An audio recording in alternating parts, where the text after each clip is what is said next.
यज्ञ स्मृता जान अर्पते पर जा दुख दाता सो नर तुरत नरक हो जाता। जो आदमी राजा होता है, जिम्मेदार होता है, चाहे माँ हो चाहे बाप, वो भी एक जिम्मेदार है। अगर समाज का कोई मुखिया है, अगर कोई समाज जी ने मातृमान पितृमान चार्यमान पुरुषो वेदा प्रशस्ता धार्मिक विदितीय समासमगमः। इसीलिए नौजवानों, इसलिए उम्मते मुस्लिमा के जयालो, गाने से दूर रहिए। गाना अपने मोबाइलों में है तो डिलीट कीजिए। रातों को जब आप सोते हैं तो गाना और फिल्में देखकर मत सोइए। कुरान करीम की तिलावत करके सोइए, सूरे मुल्क पढ़कर सोइए, दरूद शरीफ पढ़कर सोइए, अल्लाह के नबी पर दरूद भेजकर सोइए, अपनी पूरे दिन का मुहासबा करके सोइए। इंशाअल्लाह आप इशा की नमाज जमात के साथ पढ़कर सोइए, फजर की नमाज जमात के साथ पढ़िए तो पूरी रात सोना आपके लिए बाइसे सवाब, बाइसे बरकत। ये चीजें हमारे नौजवानों में कहां से पैदा होंगी? जब उसके माँ बाप उसकी सही तरबियत करेंगे। और माँ बाप अगर दीनदार हो तो बहुत अच्छी बात है। यही बात थी पंडित दयानंद सरस्वती जी ने मातृमान पितृमान चार्यमान पुरुषो वेदा प्रशस्ता धार्मिक विदितीय समासमगमः। अगर माँ बाप उसके दीनदार हो यानी धार्मिक हो, सरस्वती जी ने लिखा कि अगर माँ बाप किसी बच्चे का माँ बाप धार्मिक है तो बच्चा बड़ा खुशनसीब है। क्यों? इसलिए कि उसको धार्मिक बातें अपने माँ बाप से सुनने को मिल जाएंगी। किसी मौलाना के पास जाने की जरूरत नहीं पड़ेगी, किसी मुफ्ती साहब के पास या किसी साधु संत के पास जाने की जरूरत नहीं पड़ेगी। कल का जो मेरा प्रोग्राम था उसमें से आधे से ज्यादा यादव लोग थे प्रोग्राम में। छोटा सा ही प्रोग्राम था लेकिन उसमें बहुत बड़ा तबका हिंदू समाज का था। तो उन्होंने बात कही कि मौलाना हम वेदों के ताल्लुक से बातें सुनना चाहते हैं, जरा बताइए। हमने कहा कि दो बातें बताता हूँ, एक बात तो मुसलमानों के लिए और एक बात आप लोगों के लिए।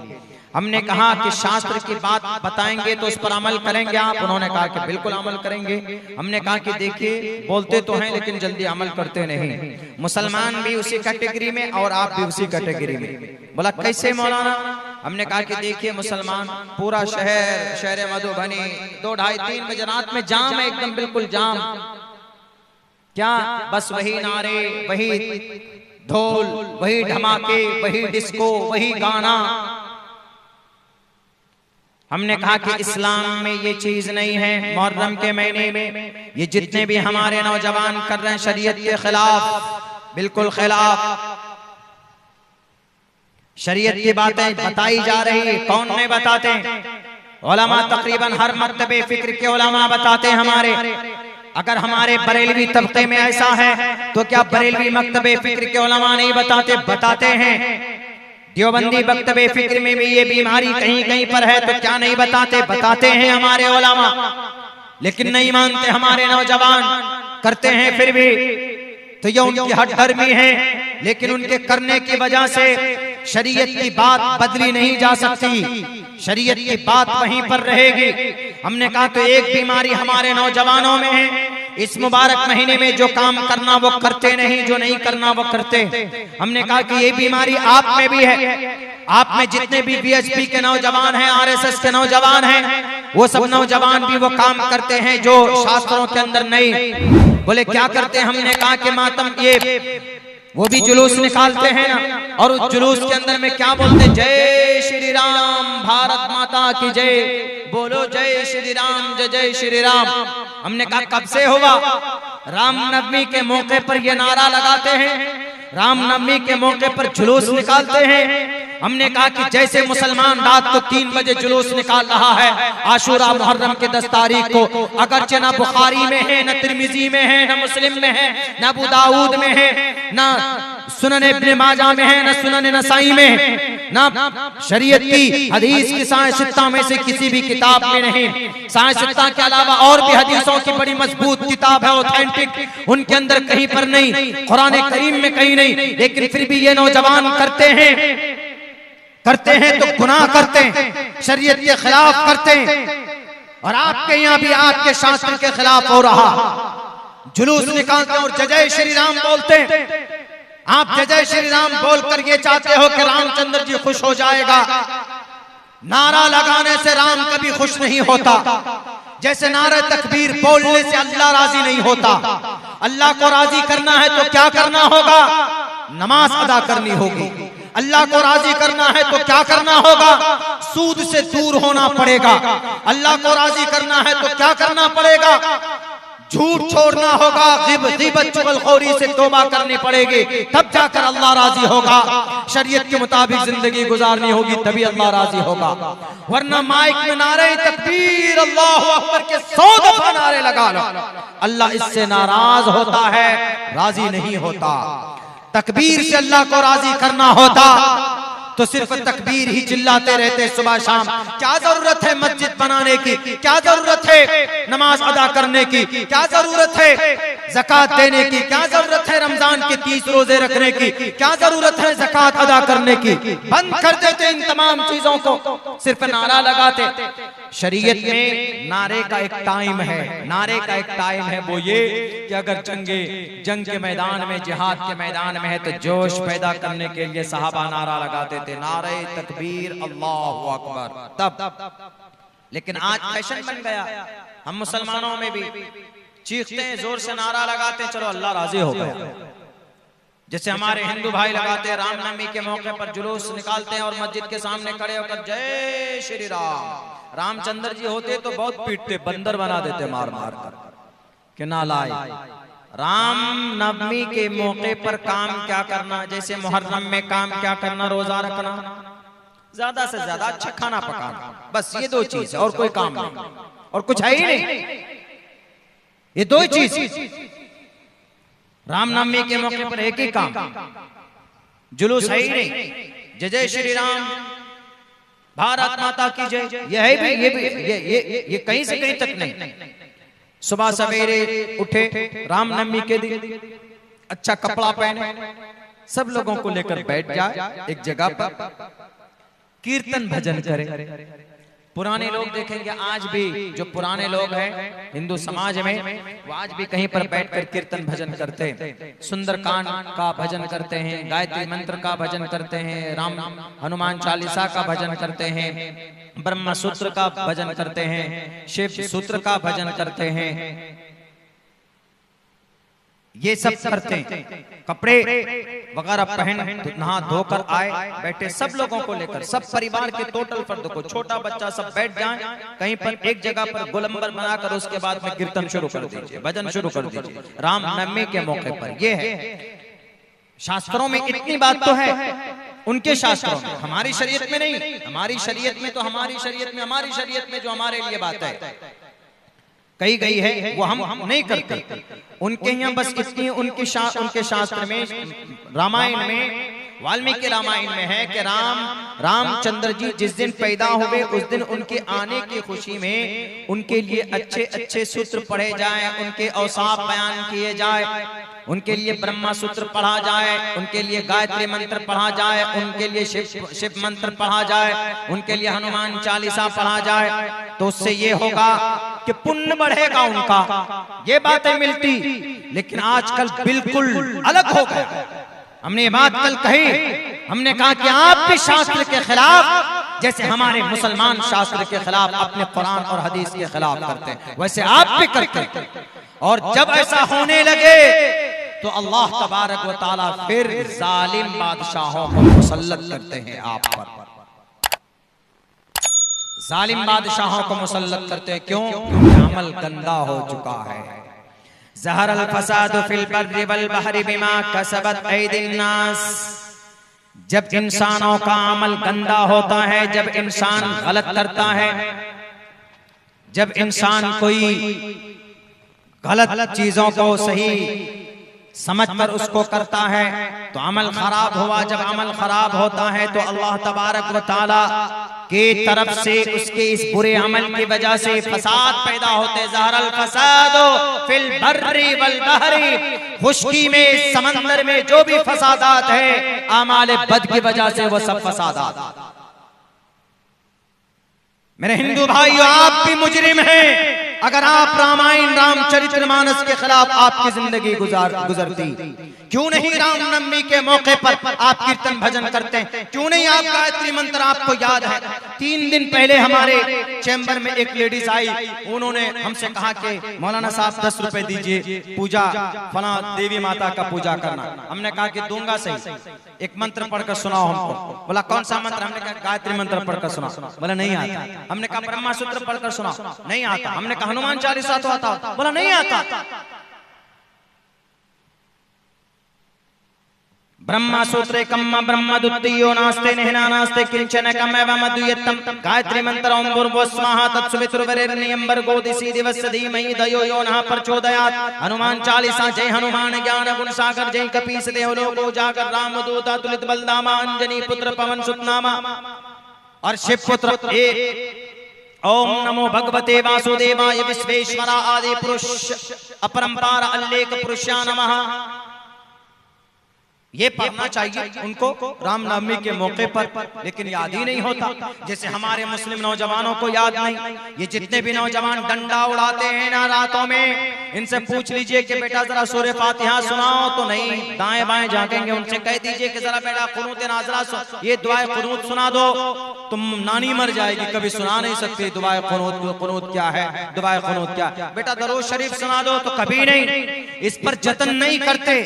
मेरे भाइयों, हम भी मुजरिम हैं और हमारे वो नौजवान मुजरिम हैं, फिर भी अल्हम्दुलिल्लाह आपकी इस बस्ती की हालत बहुत अच्छी। आपने कई लोगों को सबक भी पढ़ाया है, आपने कई लोगों को सीधा रास्ता भी दिखाया है, लेकिन आपके इस मंच से पूरी दुनिया के अंदर मैसेज जाना चाहिए, पूरी दुनिया के लोगों को सबक मिलना चाहिए कि हमें वो काम करना है, हमें वो उन बातों पर अमल करना है जो बातें कुरान और हदीस से हमें मिलती। मा आताकुमुर रसूल फखुज़ूहु व मा नहाकुम अन्हु फंतहू। अल्लाह के रसूल जो तुम्हें दे वो तुम ले लो, और अल्लाह के नबी जिन चीजों से मना कर दे, रोक दे, उन चीजों से बाज आ जाओ। हमारा अमल क्यों गंदा है? हम पर क्यों इतनी परेशानियां आई हुई? कभी वमिनन नासि मन यश्तरी लहवल हदीस लियुज़िल्ल अन सबीलिल्लाह। लहव लाइफ की चीजें हो, गाना हो, म्यूजिक हो, अगर कोई इसको लाता है, खरीदता है, अगर आप मोबाइल, आपके पास मोबाइल, आपके मोबाइल में गाना है तो लहवल हदीस में शुमार आपका मोबाइल। अगर आपके मोबाइल के अंदर में पबजी गेम है, अगर आपके मोबाइल में ऑनलाइन रमी खेलते हैं आप, तो इसी लहवल हदीस में शामिल आपका वो मोबाइल। अगर आपका मोबाइल, आपके मोबाइल के अंदर में ऐप है हॉट, वो कौन?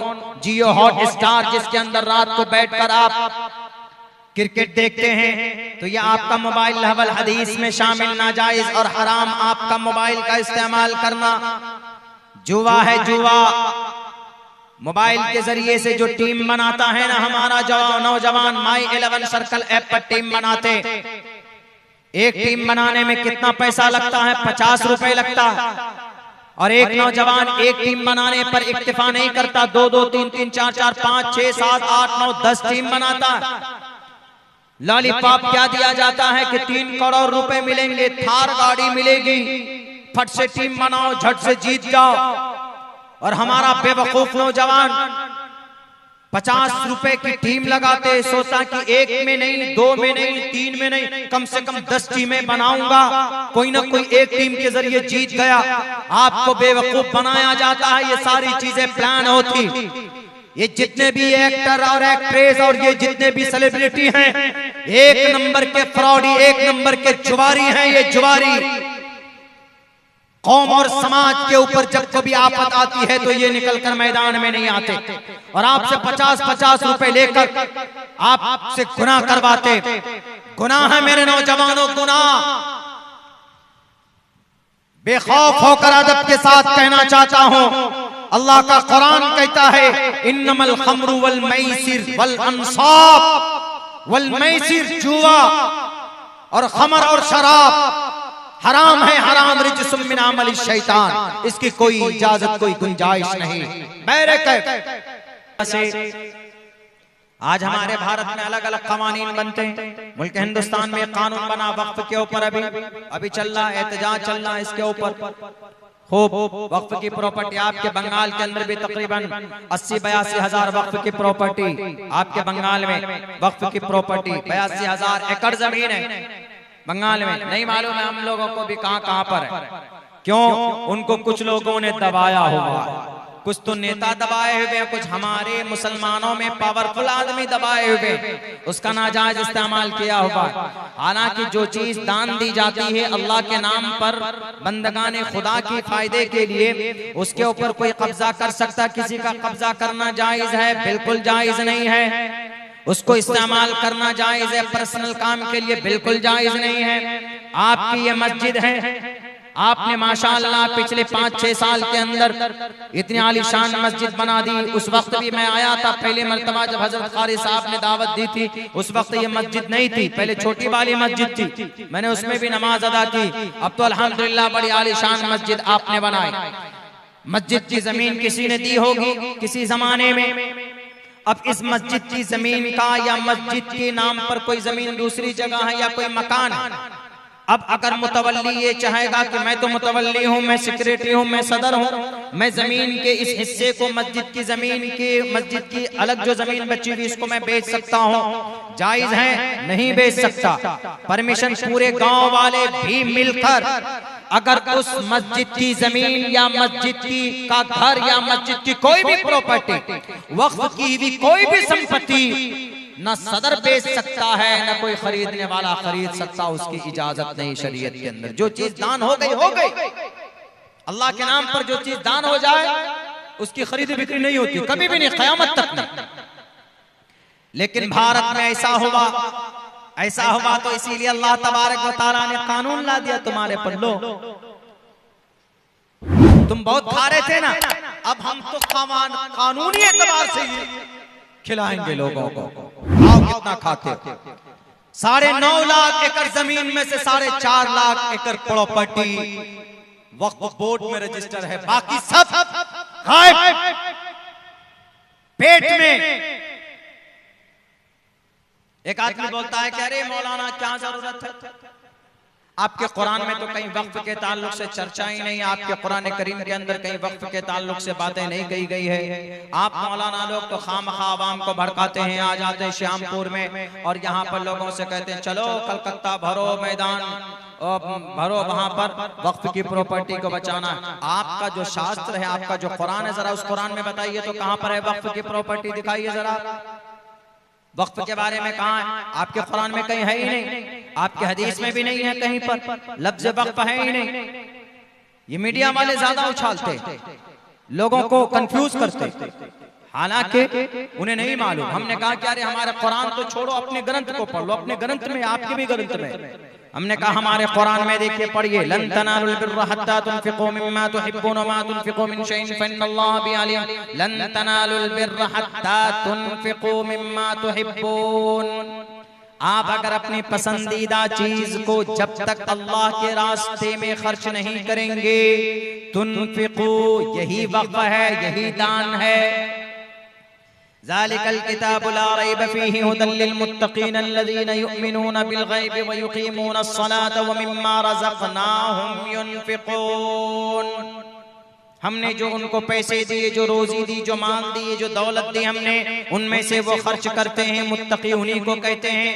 ये जो खर्च करना है इसी को दान बोलते हैं, और इसी दान को उर्दू में वक्फ बोलते हैं। इसी दान को संस्कृत में दानम बोलते हैं। दातव्यमिति यद्यानम दीयते नुक्कारिणे देशे काले च पात्रे च तद्दानम सात्मिकम स्मृतम।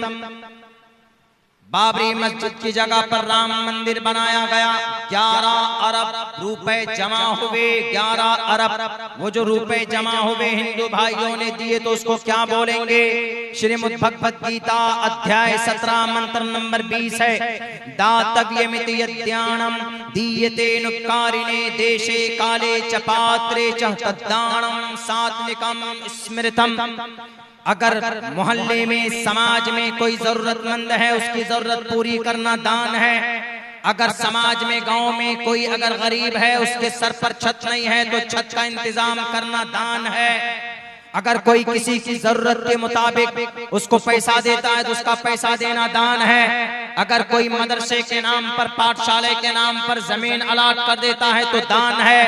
और ये दान बड़ा पुण्य का काम है। ये कौन कह रहा है? ये गीता कह रही है। गीता मीडिया वाले तुम कभी भी इस्लाम को बदनाम नहीं कर सकते, तुम कभी भी कुरान पर तुहमत नहीं लगा सकते, तुम कभी भी अल्लाह के नबी की हदीस को झूठ कहकर नहीं पेश कर सकते।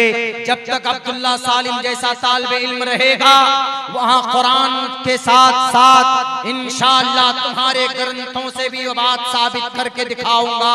जिन चीजों को तुम कहते हो कि कुरान में नहीं है, ये मौलाना लोग तो अपनी दुकान चलाने के लिए, ये मौलाना लोग लोगों के बीच में अपना मकाम मर्तबा बुलंद रखने के लिए लोगों के बीच में तकरीरें करते हैं, सिर्फ ताकि लोग इनको मौलाना समझें। मौलाना वो होता है जो अपनी तरफ से कुरान और हदीस की बात करे, वो मौलाना नहीं, बल्कि मौलाना आलिम दीन वही होता है जो बात कुरान और हदीस में है वो बातें बताए, वही आलिम दीन है। मौलाना की जिम्मेदारी है कुरान और हदीस में अल्लाह ने जो बातें पेश की है, जो मसले पेश किए हैं, उन मसलों को आवाम के सामने रखना, उन बातों को बेअन ही उसी अंदाज में रखना, अल्लाह के नबी की सुन्नत और उनकी हदीस, उनके अक़वाल और उनके अफ़आल को सेम उसी पैटर्न में, उसी नहज में, उसी सांचे में लोगों के सामने पेश करना, ये उलमा की जिम्मेदारी होती है।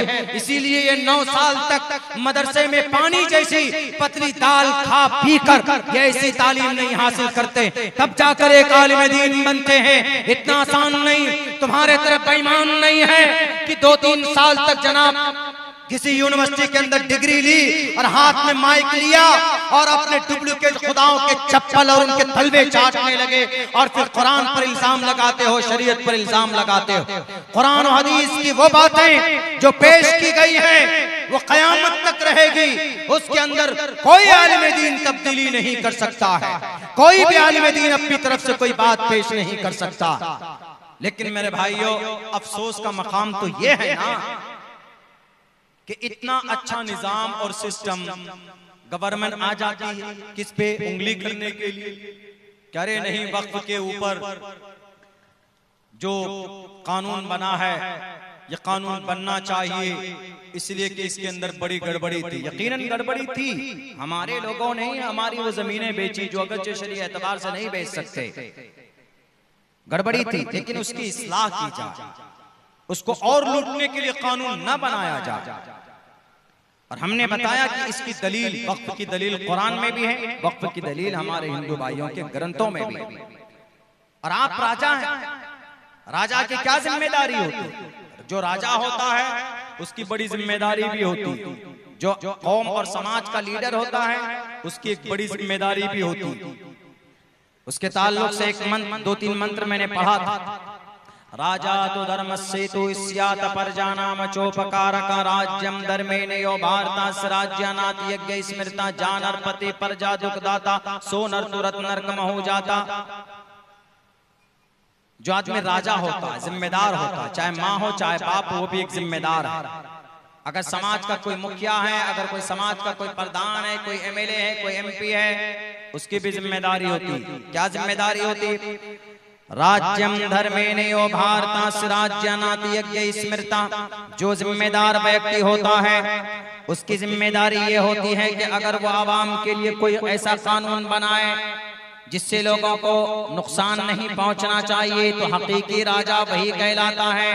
राज्यम धर्मेण यो, हकीकी राजा वही है, हकीकी लीडर वही है कि जो लोगों की भलाई के लिए कानून बनाता है, लोगों की जरूरत का ख्याल रखता है और लोगों को कहां पर किस चीज की जरूरत है, अगर नहीं है तो ला कर देता है।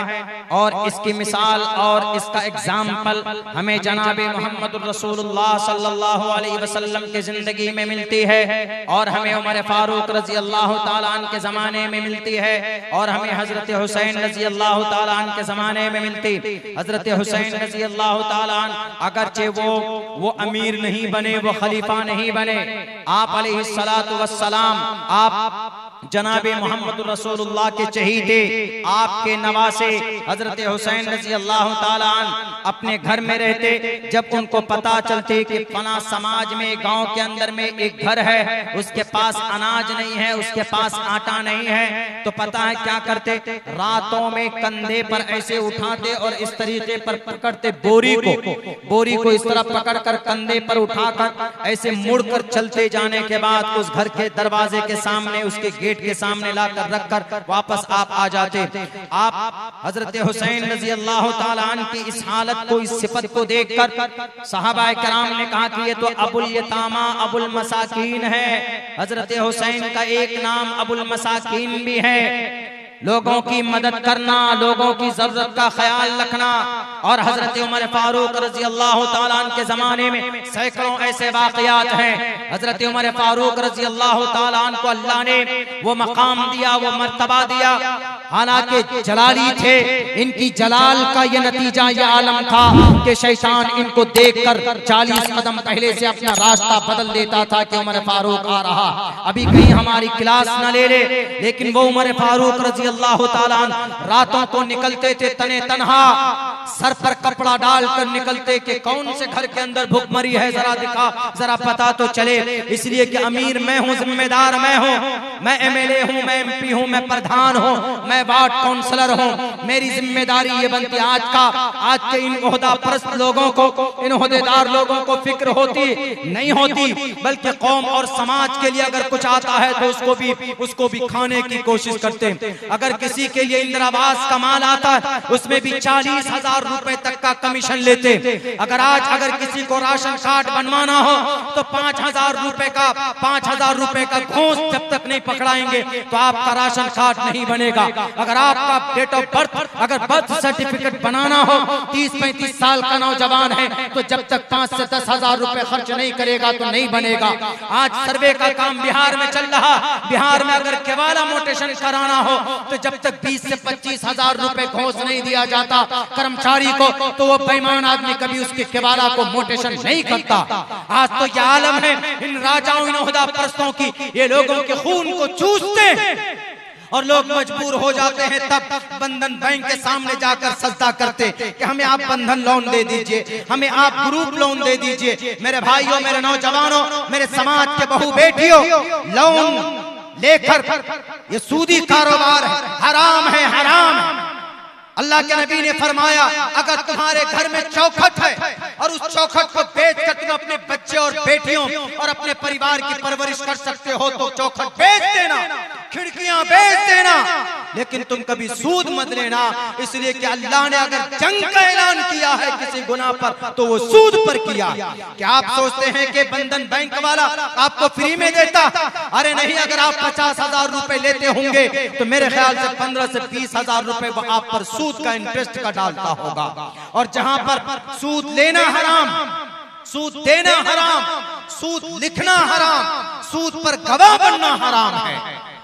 इसका अदना सा दर्जा यह है अगर आदमी अपनी मां से जिना कर ले तो कम बड़ा गुनाह है, लेकिन आदमी सूद खा ले तो ये ज्यादा बड़ा गुनाह है। उसके 70 दर्जात हैं, उनमें से जो अदना दर्जा है वो ये कि आदमी माँ से जिना कर ले तो ये कम बड़ा पाप है, लेकिन अगर सूद खाता है तो ये ज्यादा बड़ा पाप है।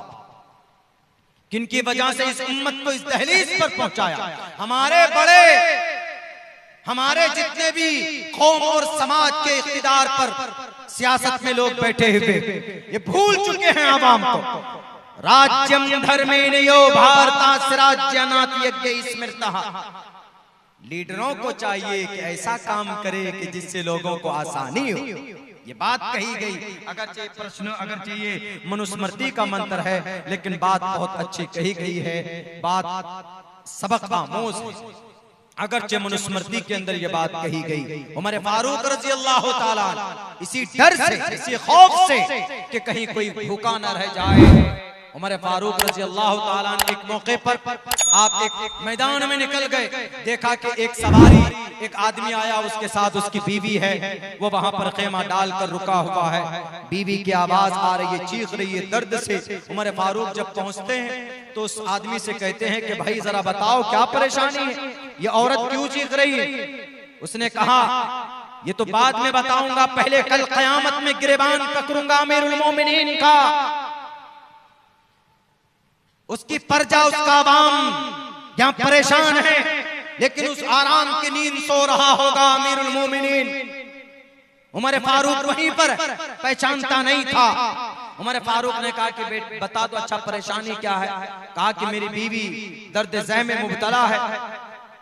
पैदाइश का वक्त आ गया, लेकिन कोई निजाम नहीं, कुछ भी नहीं। बयाबान जंगल में अपनी बीवी की, बच्चे की पैदाइश कहां से करवा? उन्होंने कहा कि अच्छा रुको, मैं जरा जाता हूं। फौरन कांपते हुए पैरों से घर लौटे। कौन? उमर फारूक, जिनको देखकर शैतान अपना रास्ता बदल देता था। उमर फारूक जिनके अक़वाल की तस्दीक के लिए अल्लाह ने आसमान से जमीन पर कलाम उतारे, कुरान करीम उतरा। वो उमर फारूक जो जमीन पर सोचते हैं तो अल्लाह आसमान पर उनकी सोचने को, उनके मशवरे को पसंद फरमाता। वो उमर फारूक जिनकी वजह से अल्लाह तबारक व तआला ने इस्लाम को सरबलंदी दी शुरुआत के अंदर। मेरे भाइयों, उस वक्त में उमर फारूक घर पे जाते हैं और वहां पर जो कुछ भी होता है, खजूर होता है, घी और जौ लेकर फौरन अपनी बीवी को लेकर पहुंचते हैं और अपनी अहलिया से कहते हैं कि जाओ जरा खेमे में उनकी मदद करो, मैं जरा यहाँ पर इनके लिए खाना बनाता हूँ। तो हजरत उमर फारूक रज़ी अल्लाह ताला गड्ढा खोद कर वहां पर आग जलाते हैं और फिर वहां कुछ पकाने की कोशिश करते हैं। अमीरुल मोमिनीन 22 लाख मुरब्बा मील का पीएम प्राइम मिनिस्टर साहब वो फूंक मार कर आग जलाने की कोशिश करते हैं। ये सबक है आज इन मनगढ़ंत, आज इन करप्ट नेताओं के लिए जो कुर्सी पर बैठकर झूठ बोल बोल कर आवाम को बेवकूफ बनाते हैं। उमर फारूक रज़ी अल्लाह ताला ने उमर फारूक रज़ी अल्लाह ताला अन्हु पूरी कोशिश कर रहे हैं किसी तरीके पर इनकी मैं मदद कर सकूं। इतनी ही देर में थोड़ी सी देर में अंदर से आवाज आती है। उमर फारूक रज़ी अल्लाह ताला अन्हु की अहलिया कहती है कि या अमीरुल मोमिनीन, आप अपने साथी को खुशखबरी सुना दीजिए कि अल्लाह ने उनको लड़का अता किया है। तब जाकर उस आदमी को पता चलता है यही अमीरुल मोमिनीन है। उस आदमी की पैरों तले से जमीन खिसक जाती है कि आज तो मेरा कोई, आज शायद पता नहीं क्या होगा, आज मैं जिंदा बचूंगा कि नहीं बचूंगा। उमर फारूक रज़ी अल्लाह ताला अन्हु उसकी गर्दन पर हाथ रखकर कहते हैं कि बेटे, भाई साहब आप घबराइए मत, आपने मुझे हलाक होने से बचा लिया, आपने उमर फारूक को हलाक होने से बचा लिया। ओहदे का सही इस्तेमाल कैसे होता है? इस्लाम के प्लेटफॉर्म से ज्यादा हमारे मुस्लिम, हमारे जितने भी मुसलमान कायद थे, रहनुमा थे, रहबर थे, इनसे ज्यादा बेहतर कोई इस दुनिया को नहीं बता सकता।